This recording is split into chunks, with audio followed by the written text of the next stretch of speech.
Welcome back to IAS Net Study. And this is the current affairs video where we are going to integrate current affairs with your static portion. Static portion is the ethics topics that are mentioned in your syllabus, and that is going to be integrated with your current affairs. And most of these news articles they are taken from Hindu newspaper. And in this discussion, we are going to uh, take up the current affairs from June 10th to June 19th. So let's get into the discussion. The first news article, it's a state without an opposition. Here the news article is talking about the state government where the opposition is very weak. Actually, it is talking about no opposition, without an opposition. You can connect with a weak opposition, and here article is talking about the state government of Gujarat, and the same thing has been replicated in Bengal and Maharashtra and even in the Bihar also. A very weak opposition. So here let's see the consequences, the ethical consequences or the ethical challenges of being weak opposition or no opposition.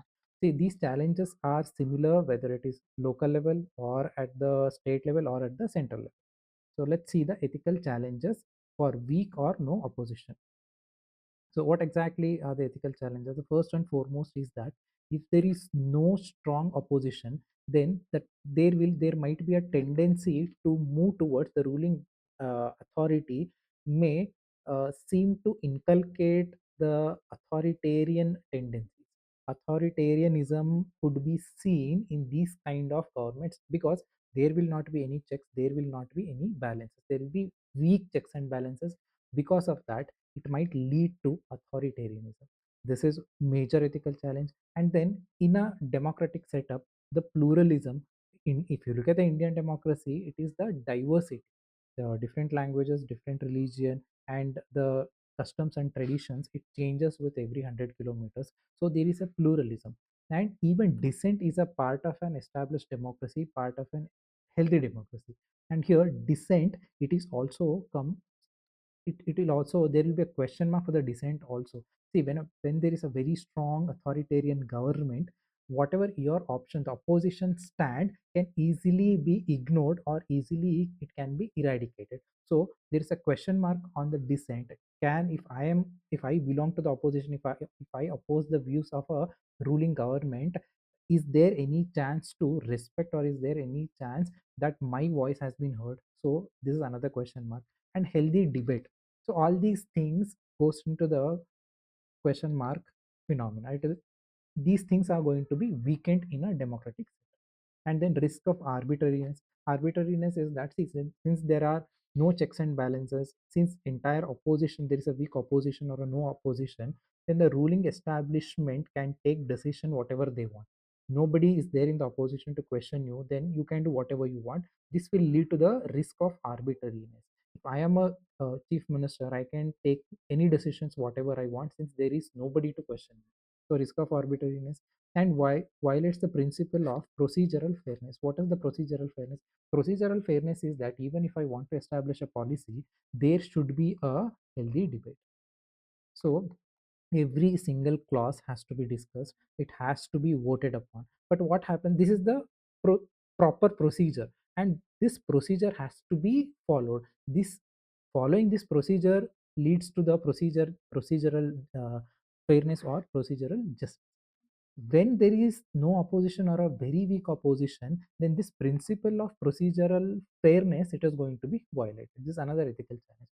Then comes, see, take a government, take a very recent election of Kerala elections, where the ruling UDF, it got around 45% of vote share. Then the LDF got around I think 35 plus. Then the NDA, it got around 15%. Now ruling party got around 45% of vote share, but still around 65% they did not vote for the ruling party. Now they voted for a different political grouping or political entity. Now these 65%, even they have the political rights, even they voted in the election. But if there is no if the opposition is very weak, or if it is representation is very low, then these 65%, they will not going to have any voice in the assembly, they are not going to have any voice in the parliament. So very large chunk of the population, it is going to these population will be devoid of political voice. It's never been that entire 100% people they are going to vote for a single political party. it, in general it's always around 40%. So in Indian democracy, first past the post system, usually if you cross the 40% in majority of cases, I'm not telling that in every case, majority of the cases, you can easily win that particular constituency. 40 to 45%. Very rare case you cross 50%, you cross 60%. It's very rare case. In very few constituency, it crosses 60%. So in general, its standard is crossing 40%. Now, what about the rest of the population? Around 50%, more than 50%. If they don't have a representation, there will not be any political voice also. So no opposition, it is going to lead very large section of the population without a political voice. Then comes, see, since there is nobody questioning, I am a chief minister and nobody is questioning me, then I feel like whatever I am doing, nobody is questioning. I find it comfortable. I am in my comfortable zone, and I am not going to step out of my comfort zone, and I'm not going to take anything risky or anything innovative, because there is a complacency. I am happy with what I'm doing and nobody is questioning me, and I am fine continuing the things which I am doing. So there is a chance of slipping into the complacency, and this will eventually lead to the arrogance, because there is no opposition and I think I have entire control and I can take any decision. So this will lead to the arrogance also. And this attitude of crossing getting into this place of complacency and being arrogant, or violating the principle of procedural justice and or procedural fairness, this is kind of deviation. This is not the norm, this is the deviation. And if no opposition continues, this deviation becomes a very normal attitude. This becomes the very accepted normalization of deviance. It means that this will be an accepted reality. So these are some of the ethical challenges if there is no opposition, right? There's the first news article. And then we have let's move to the next one. The next one is regarding joint family. If you look at the heading, the news article, should India incentivize bigger families? Here we are talking about joint family. India, we are getting into the era of urbanization, and due to that, even nuclear setup, it is increasing. Small family setup is increasing in our country. Now the author is questioning, should we go back to that setup of joint family? Should we incentivize the bigger families? This is the question mark now, and you can relate this topic, relate this news article with the topic, role of family, society, education institution in inculcating values, the first year. There you can connect with it.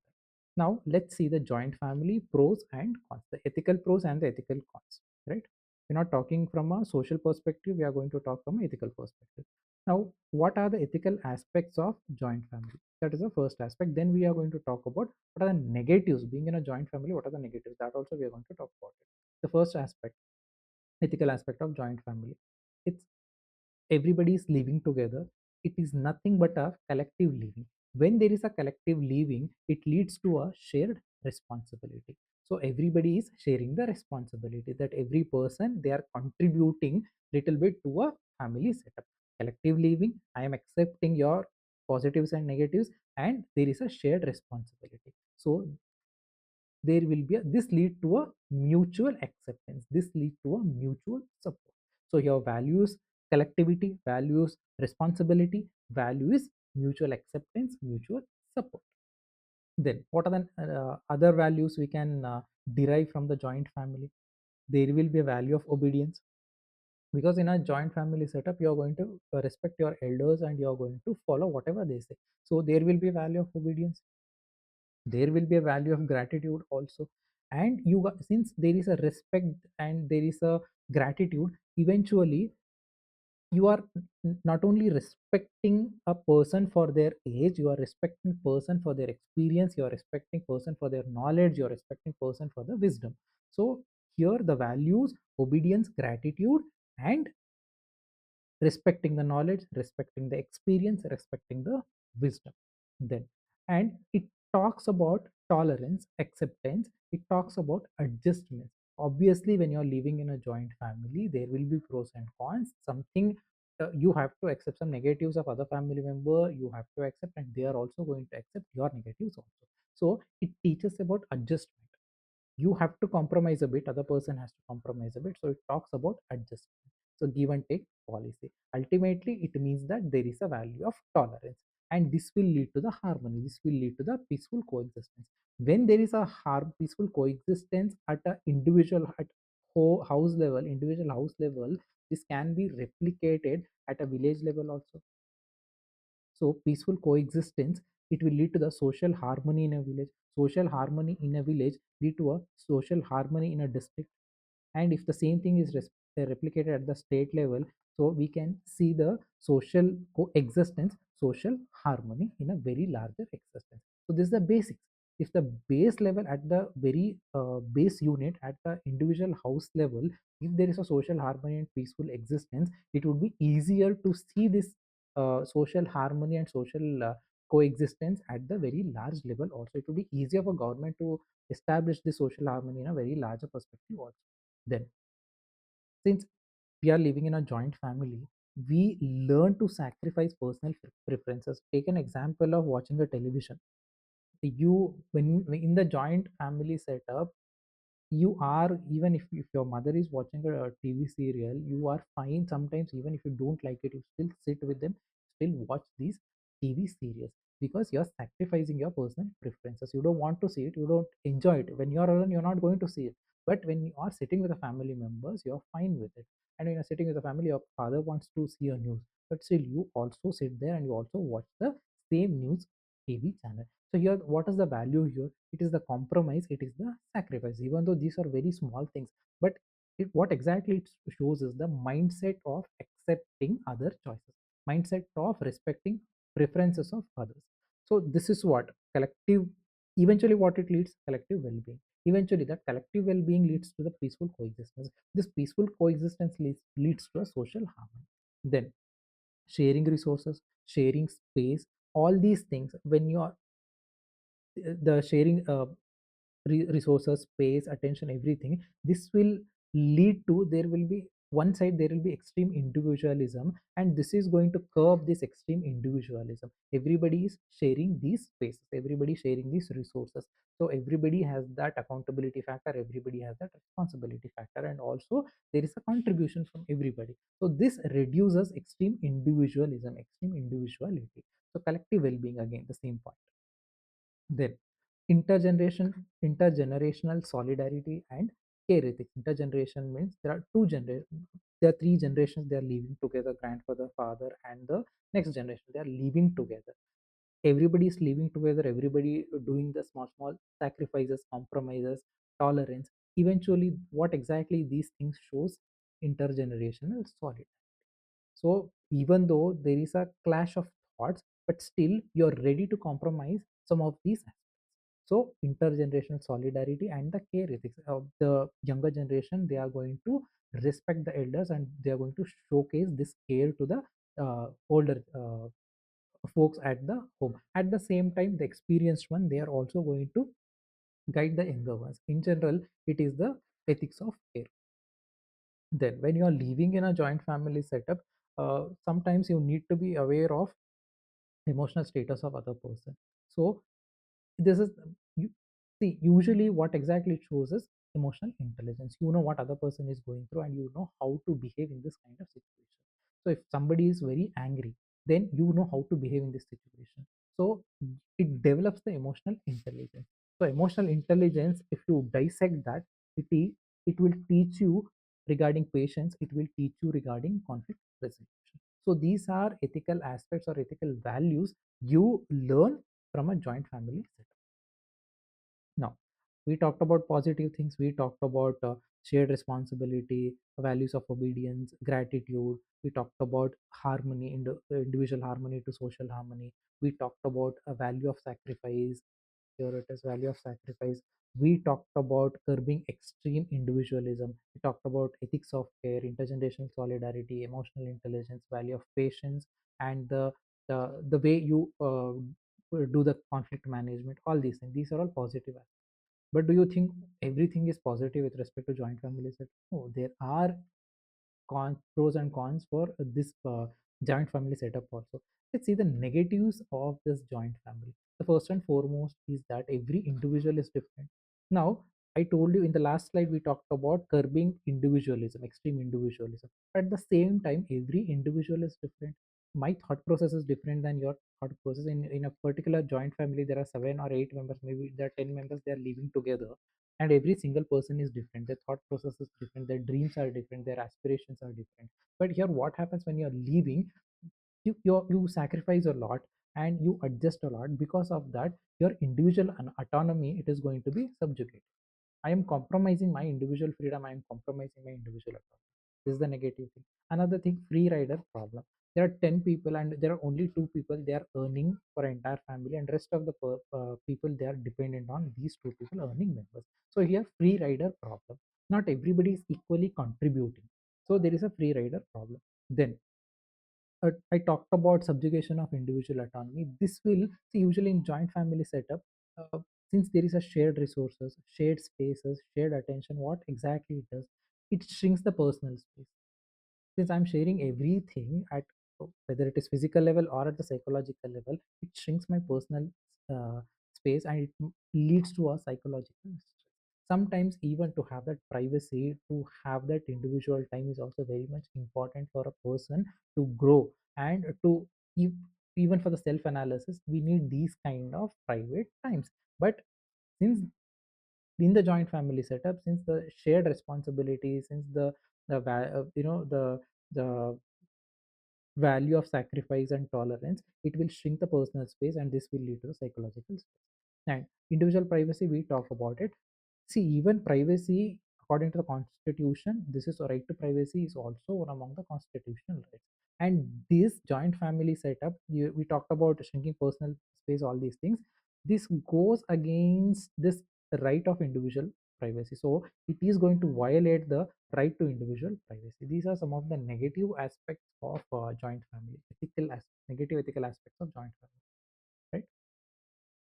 Next, the next article talks about medical emergency, and if you look at the news article, here no new cases of Nipah in Kozhikode, and 3 hospitalized. Here, I'm not talking about this news article. It is talking about Nipah, and there were articles regarding Ebola virus and these kind of the and H1N1, H1, H5N1. These kind of articles, they regularly come.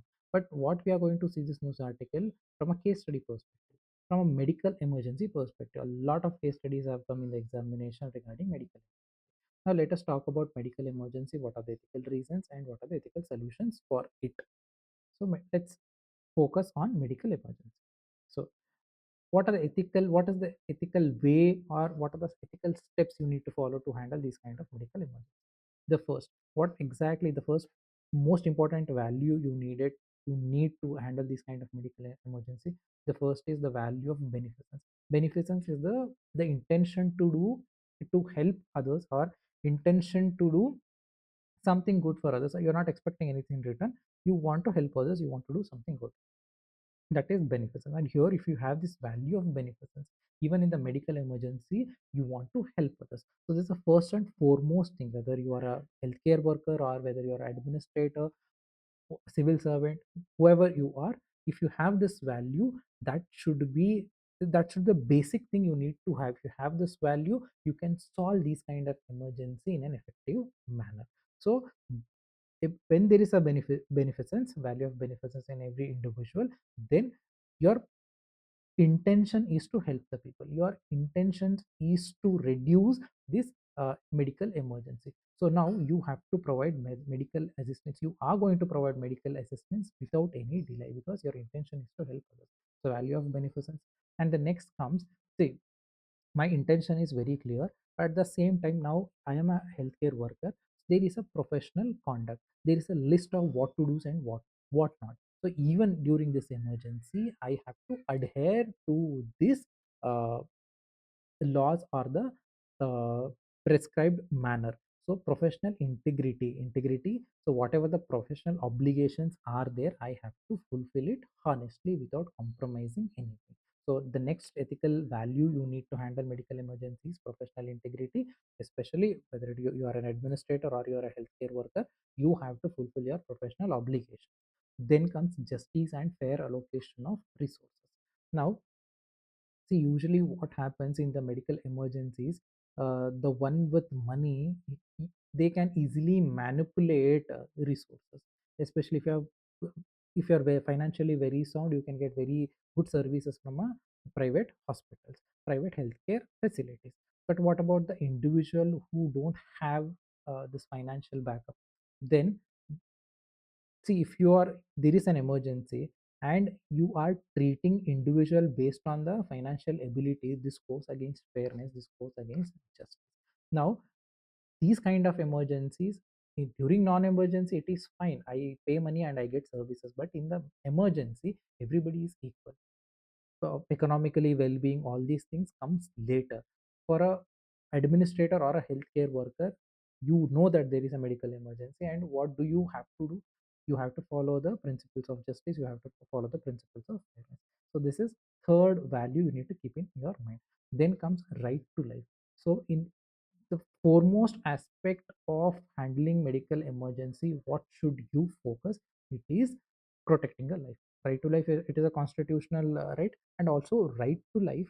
See, it is duty uh, of even for a civil servant, even for a healthcare worker. Ultimate objective is to protect the human life.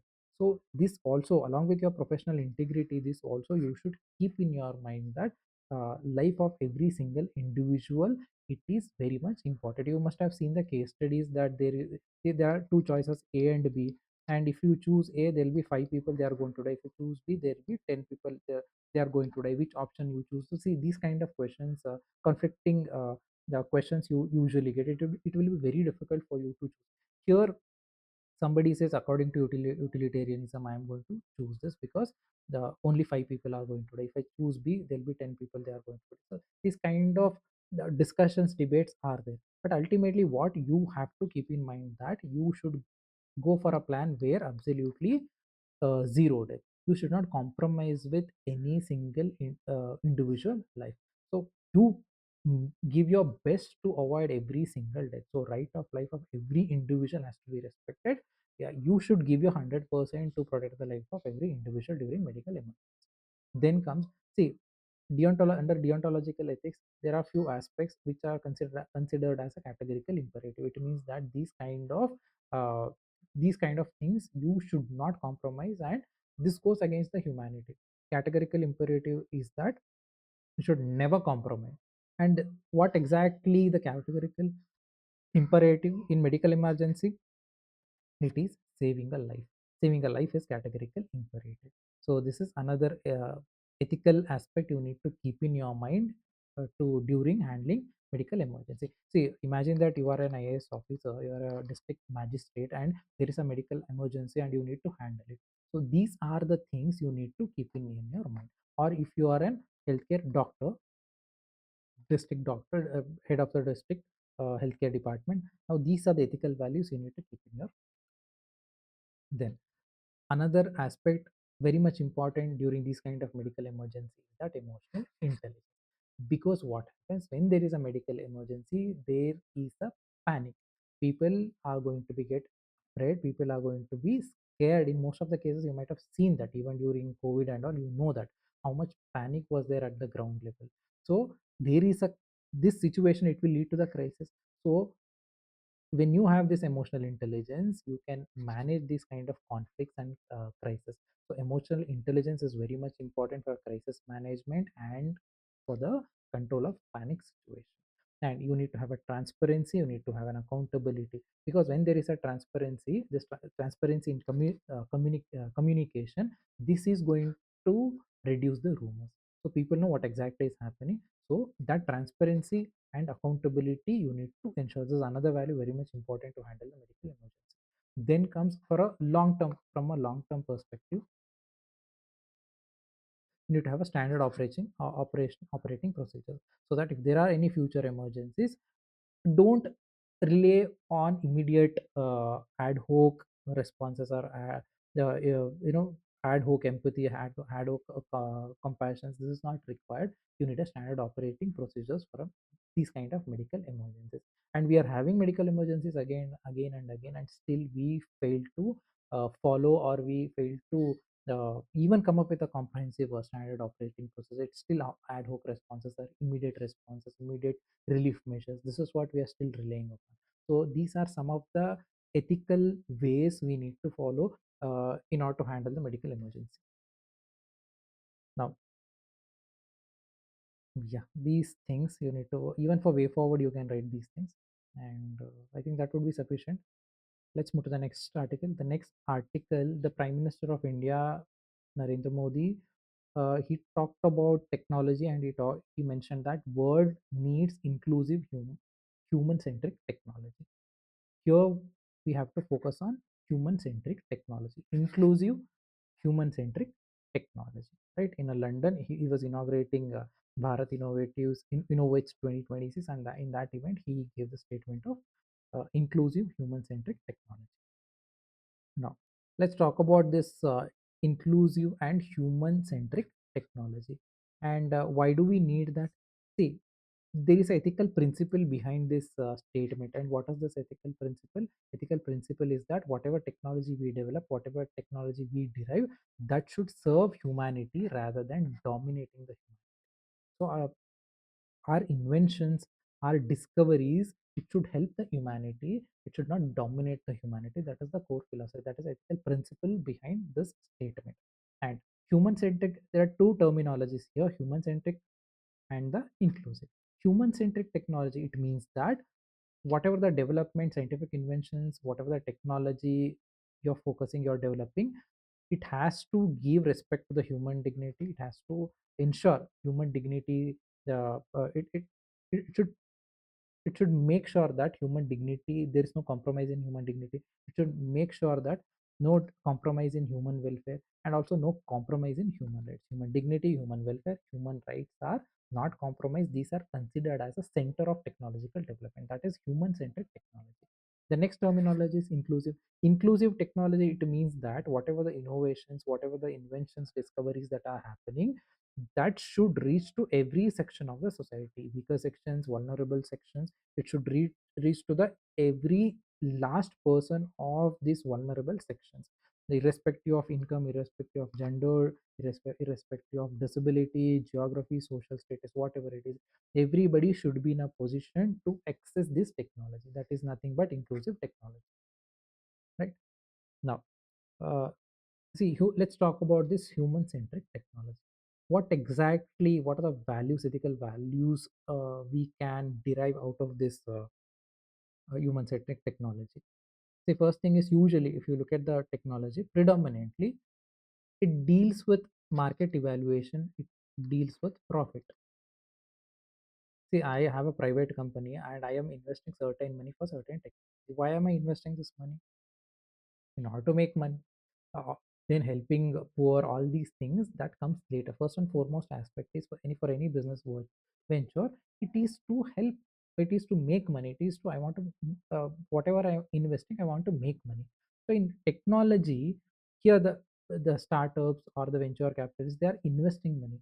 So now what is happening, it depends all these kind of developing new apps, new technology, they're mainly focusing on the profit, they're mainly focusing on market evaluation. When the technology becomes human centric, then it is not only focusing on profit, it is not only focusing on market evaluation, it is going to focus on societal impact also.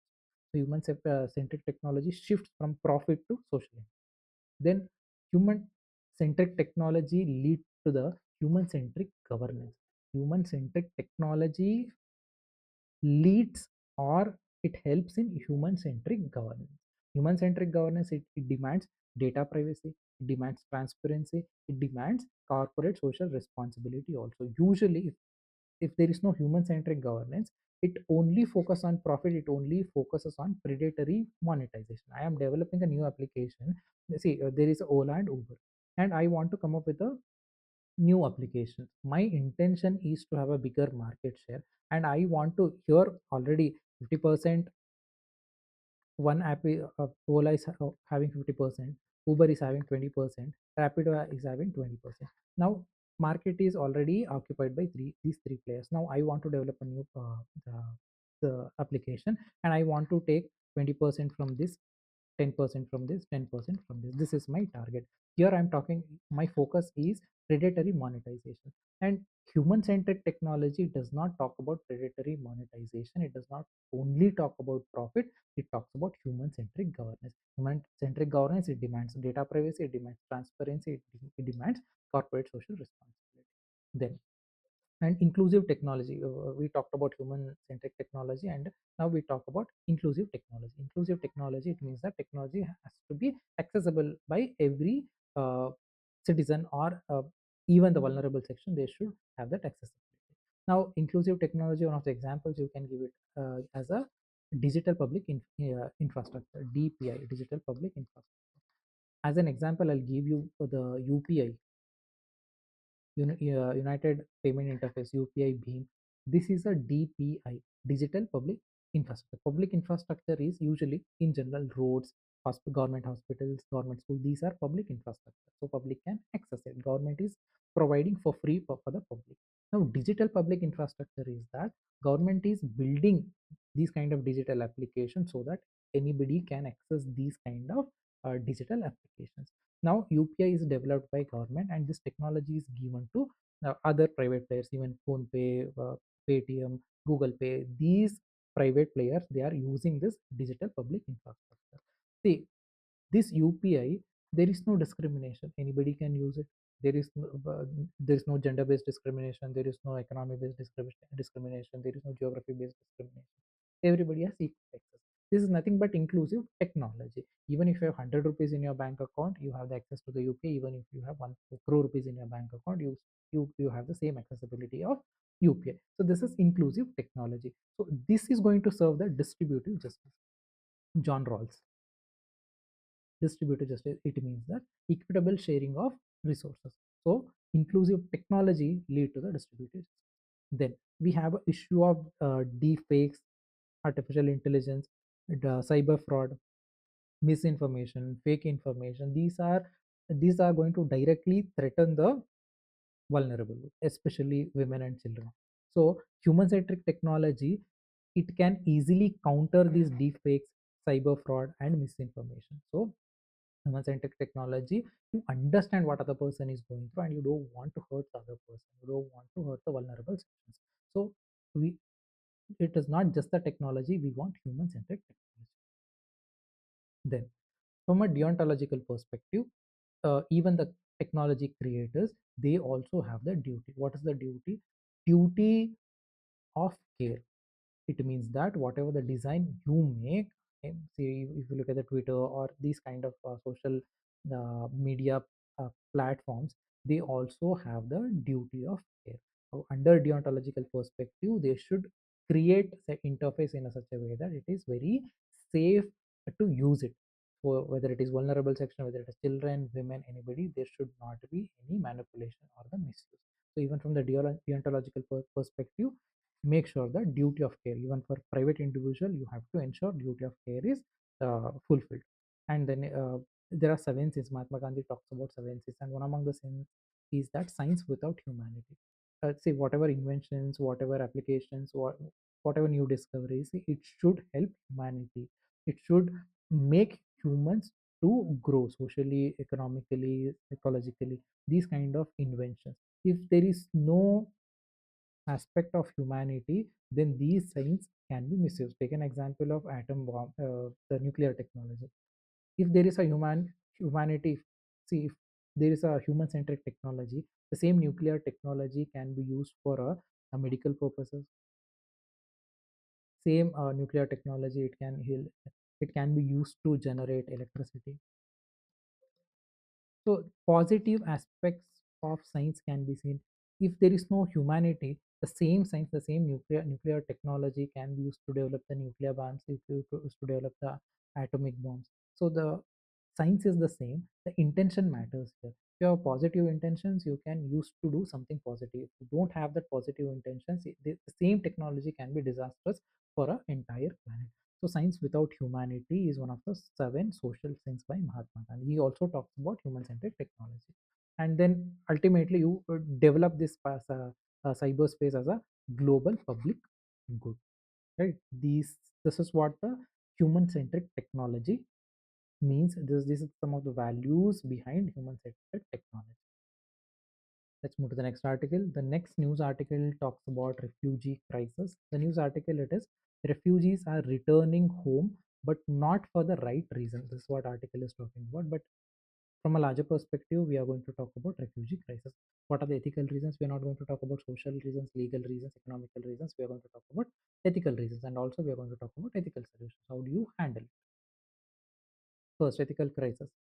So the refugee crisis, what are the ethical reasons? First and foremost is that violation of human rights, violation of human dignity. Because of that, I don't want to stay here because there is no respect for my human rights, there is no respect for my human dignity. So I want to go to a society where uh, there is a respect for my human right, there is a respect for my human dignity. This is the first ethical reason.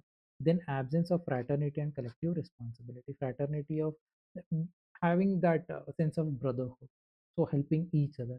When there is no aspect of this fraternity, the sense of being orphan, that sense is going to prevail in a social establishment. And collective responsibility, it is, say, if somebody is uh, sleeping in hunger, if somebody could not able to get basic minimum requirements to lead a comfortable living, see it shows that somewhere, whether it is a failure of a state, you may call it as ethical failure of a state, you may call it as ethical failure of a society. So it clearly shows that there is no collective responsibility. This is another ethical reason. And xenophobia is having hatred towards other religion, other way of life, or some particular race. See, even xenophobia is all other reasons where people, they don't want to live in certain social setup. So this also leads to a refugee crisis. And climate injustice.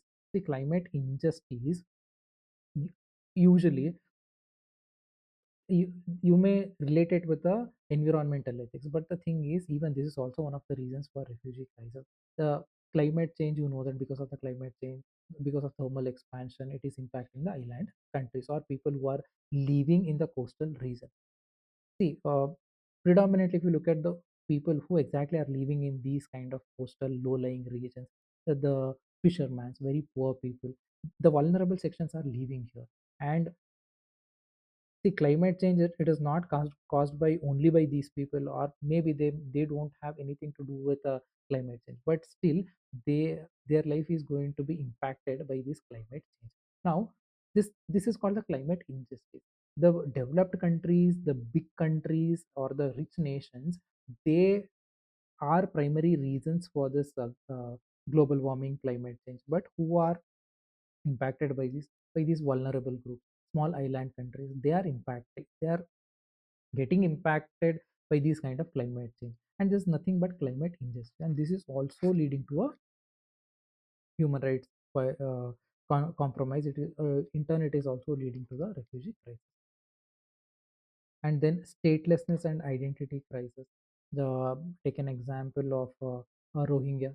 No country is ready to give the even Bangladesh is giving some space, Malaysia, Indonesia, they're also giving the some temporary solution, but on the whole, they are still stateless. They have still have that the in the they're still considered stateless, and no country is ready to provide citizenship. No country is ready to give that necessary economic or the social support here, and it is going to lead to the identity crisis. This is another ethical reason: statelessness and identity crisis. This will lead to the refugee crisis as well. And then usually, I'll give an example, the same Rohingya, and also take an example of Syria. A lot of refugees, the people, they left the places where they are living and they moved to the different countries. And the similar disturbances was there in the during the Russia-Ukraine conflict. But at the Russia-Ukraine conflict, the European countries, they were fine, they were okay with Ukrainians migrating or Ukrainians escaping that situation, and the borders are open for the Ukrainians. But borders, the same acceptance was not there for Syrians, or it's not there for Rohingyas. It clearly shows that the safe harbor you're providing based on the race, and your acceptance is based on the geographical location. And this goes against the principle of justice. Principle of justice is that you have to treat everybody in an equal manner, but what you are doing, the treatment for Ukrainians is it's different, and the treatment for uh, um, the Rohingyas or the Syrian refugees, it was different.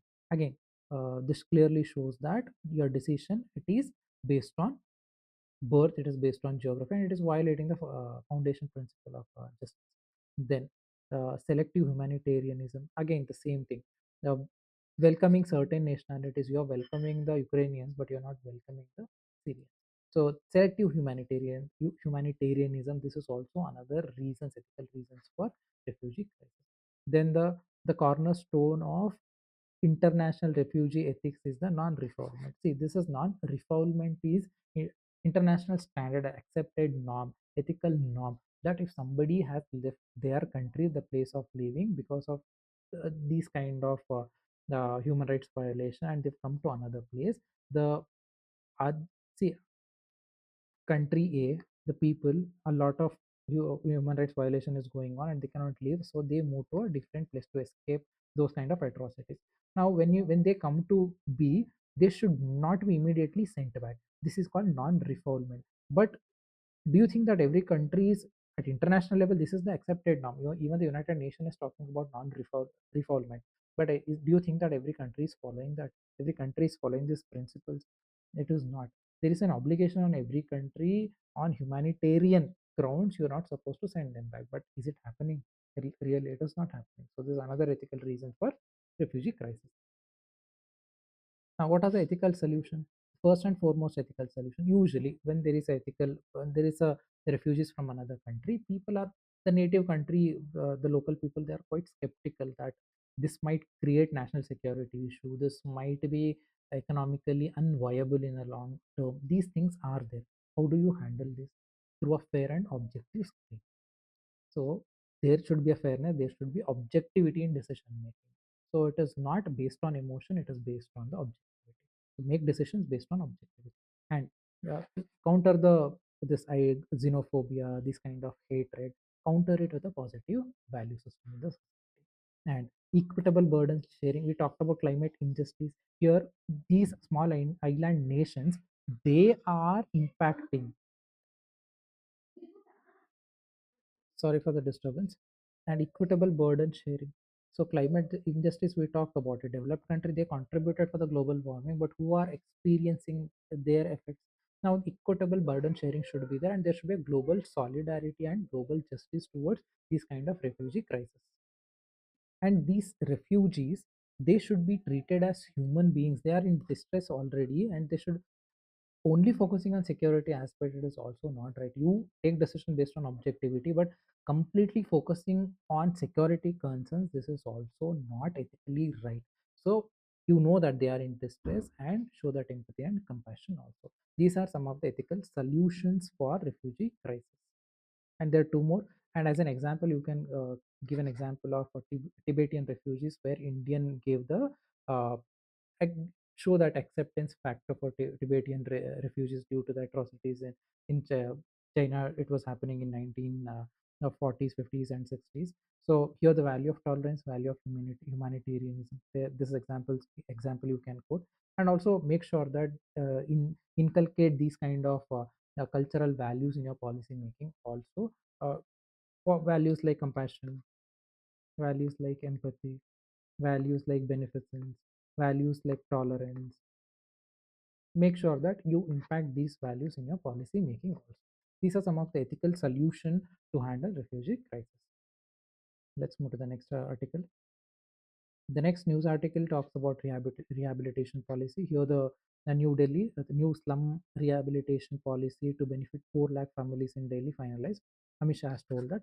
So, from a larger perspective, we are going to talk about rehabilitation policies and what are the ethical precautions you need to take for these kind of rehabilitation policies. So, ethical considerations that are required for rehabilitation policy. The first is rehabilitation. It means that you want to build some kind of infrastructure, and you want people who are living in that area to relocate to some other geographical location. Now you are shifting the location of a people. So make sure that you're not compromising with self-respect of a people there. You're not compromising with quality of life also. Self-respect and quality of life, this has to be focused.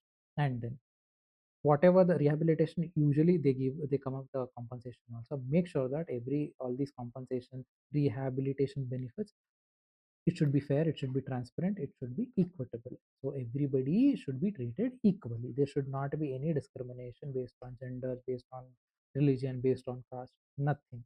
So fair, transparent, equitable benefits. Then informed consent and participation. So see, you have taken a decision. That decision has to be conveyed to the people. There should be a transparency, and people who are undergoing this rehabilitation, you should get their consent also. Informed consent, not forceful consent, informed voluntary consent. And also they should be a part of this rehabilitation policies. Their participation should be supported, should be protected also. So informed consent and participation. And officials implementing rehabilitation policies must be answerable. If there are any delays, you are answerable. If I am a officer behind it, if I am a person who is behind this entire rehabilitation process, then I am accountable. There should not be any delay, there should not be any exclusion, there should not be any manipulation or misuse of funds. These are the ethical consideration you need to keep in mind. One thing, one thing, rehabilitation, you're talking about economic package, you're talking about financial compensation, all these. At the same time, the cultural identity is also should be protected. So it is not only monetary compensation, livelihood restoration should be there, and cultural sensitivity, cultural identity should also be protected. Rehabilitation, because see, I am moving from a location A and B. Now the cultural identity of this entire location does not in congruence with what I follow in my life. So it will be difficult for me to integrate with that culture. See, if I am an Indian, if I somebody sends me to a Russia, and because of this rehabilitation, now it will be difficult for me to adjust to that social setup. Now it is a responsibility of the states to give me or to protect my cultural identity also. So preserving cultural identity, or make sure that you provide anything possible to protect these kind of cultural identities. So you have to show the cultural sensitivity in your rehabilitation policy. And rehabilitation, it is not about logistical, it is just not about financial exercise. It is a test of constitutional morality, it is a test of administrative. Constitutional morality, I have right to live. Constitution guarantees fundamental rights. Constitution ensures directive principles of state policy. And if you are not respecting my fundamental rights, this goes against the value of constitution, this goes against the constitutional morality. So this is not just a financial exercise, this is not just a logistical exercise, this is also a test of a constitutional morality and administrative. So these are ethical considerations. Now, ethical solutions. How do you handle this? See, rehabilitation. It is very much important for a developing economy. It, even if you don't want it, it is inevitable. Now, one side we want economic development. At the same time, even the social identity is also very much important. How do you how do you deal with it? Now you need to balance this development and disposition. You need to balance both these aspects.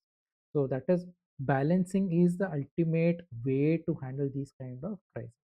And then, see, usually when there is a rehabilitation, usually what happens, you give them a compensation, and whatever the legal procedures are there, you fulfill that. These are called procedural justice. It is fine, you fulfill the procedural justice, but at the same time you have to ensure substantive justice also. So not, it is not only following the procedural justice, you have to follow substantive justice also. Substantive justice is that the being culturally sensible, protecting cultural identity, providing, restoring their livelihood. These things are also very much important. Legal way, government has come up with a 10 rules. Following 10 rules legally fine, but ethically you have to provide substantiative justice also, not just a procedural justice. Then, if I am coming up with a rehabilitation for policy, if I am deriving the rehabilitation policy, then I should draw it behind the veil of ignorance. Again, John Rawls, veil of ignorance. So, without any external influence, I am coming up with a policy, and government should make policies under this, behind this veil of ignorance, not getting influenced by any economic benefits, not any social or geographical or anything, any benefits or any kind of aspects. It should, these policies clearly should be drawn from a neutral perspective, from a neutral state, behind a veil of ignorance. Then do the social impact assessments and honestly go through with what are the aspects that are mentioned in these assessments, and work on these assessments, and accept the uh, suggestions given by social impact assessments. Then adopt a right based approach, because the people, they have the rights, even whatever the right based approach, their rights. If I am getting rehabilitated, even I have the right to question the government, and you have to fulfill my rights also. So decision should be based on rights based approach. There are different approaches: justice based approach, rights based approach, and the ends based approach, means based approach. These kind of different approaches are there. And here, since every individual who is getting rehabilitated, their rights need to be protected. So adopt the rights based approach. See, if I am getting uh, rehabilitated in a different place, my certain rights are compromised. Now it's your responsibility to fulfill all the rights which needs to be fulfilled for me. So that is rights based approach. So to rehabilitation, it is not that you're just moving person from one location to another location giving financial compensation. It's not that. It is that you're moving a person from one location to another location, and you're maintaining, or you're respecting the dignity of an individual. You're maintaining the opportunities, and you're also hope, providing that hope for a livelihood. So these are some of the ethical solutions for refugee crisis. And the next article talks about Telegram suspension. And here the government has taken a decision for suspend the application called Telegram, because they thought that the paper leak of this government exams, and the reasons they give that this paper leak, it is happening through this application of Telegram, and so government has taken a decision to ban this application, suspend this application for few days. Telegram suspension, and the issue went to the court also, and court also upheld this decision. This is the news article. Now let's see the ethical aspect behind these kind of suspension. Is it the right way to handle these things? Neat paper leak is happening, and are you going to address this issue by banning this application or suspending this application? Is it going to give you the solution? This is the question mark here. If there is a Telegram, there will be another application. There will be Gmail. You can open some fake email ID and you can still send the papers.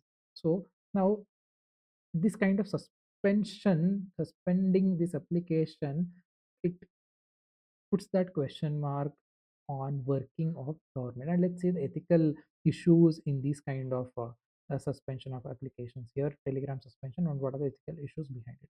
See, one side government is talking about national security, uh, another side there is a argument for individual freedom.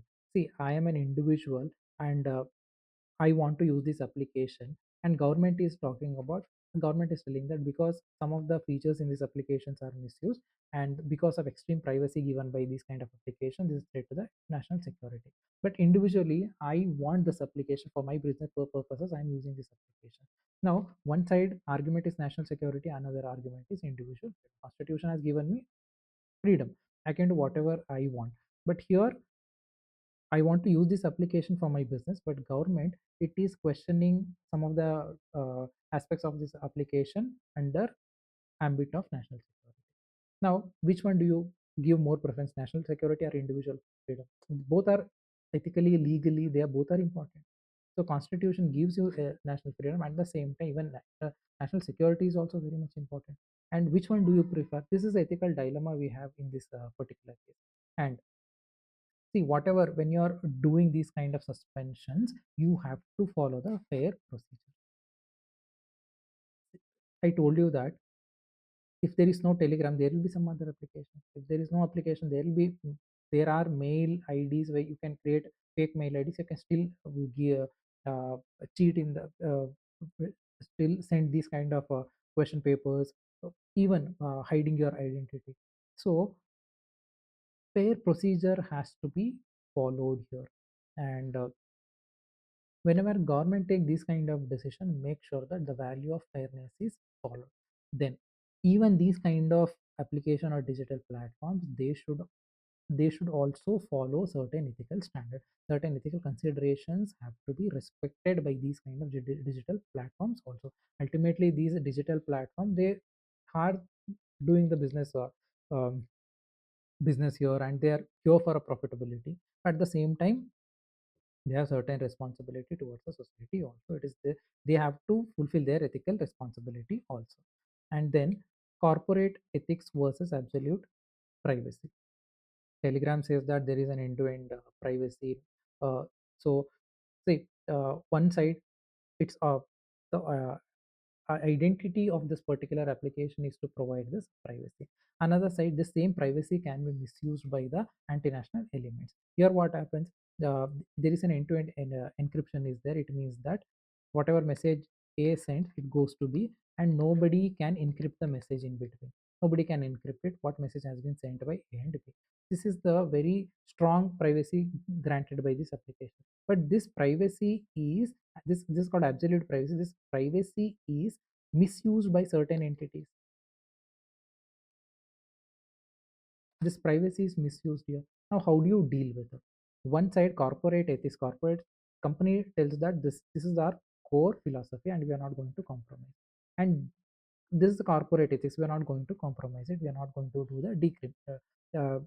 We are not going to compromise with end-to-end privacy. But at the same time, whatever the strong infrastructure the company is building, the same thing, this infrastructure is misused for something anti-social elements, to develop anti-social elements or to develop anti-national elements.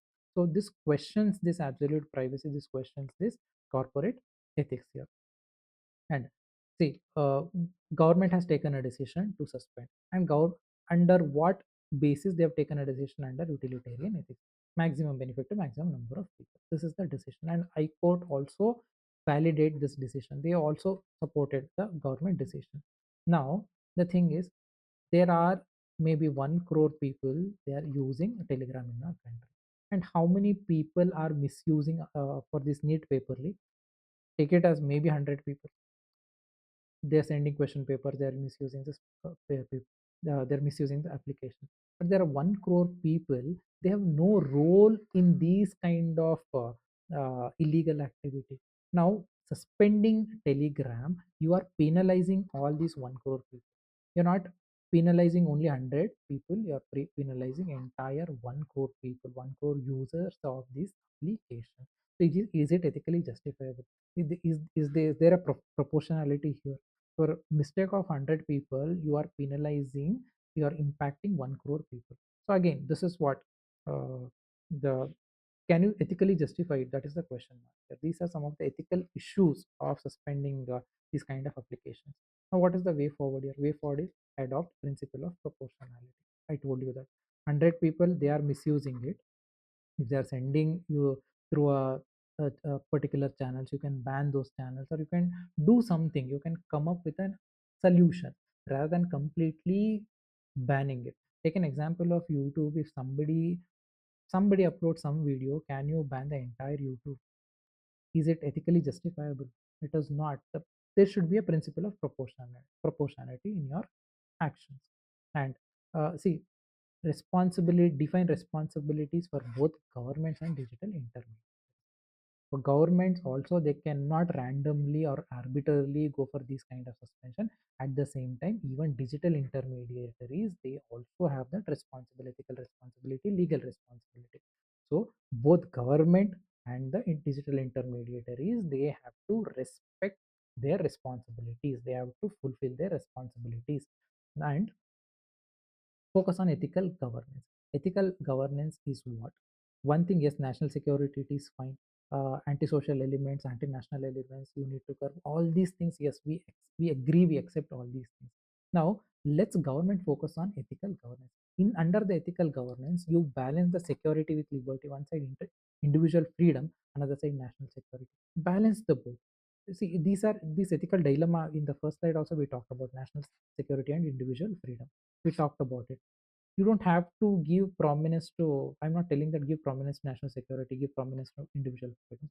No, don't give prominence all, or don't keep one above the other. It is not even required. What you have to do, balance the security with liberty. Where steps are needed, come up with a comprehensive framework, follow this framework, and balance the security with liberty, and balance the executive authority with accountability. See, executive power, it can take decision. It even here executive has that authority to suspend the telegram. Now there should be accountability factor also. They should answer, they should be answerable to the, either to the people or to the judiciary.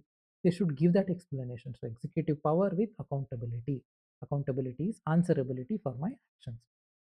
And balance technological regulation with human rights.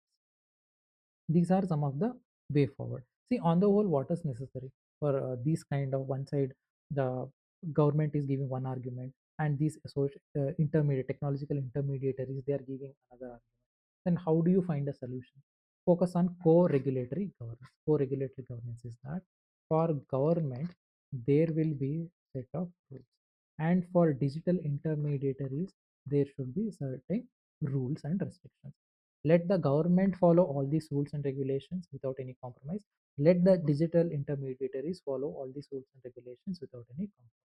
So eventually, if they fulfill their obligations, if they fulfill their obligation, it will lead to the co-regulatory governance. This is very much important for ethical governance.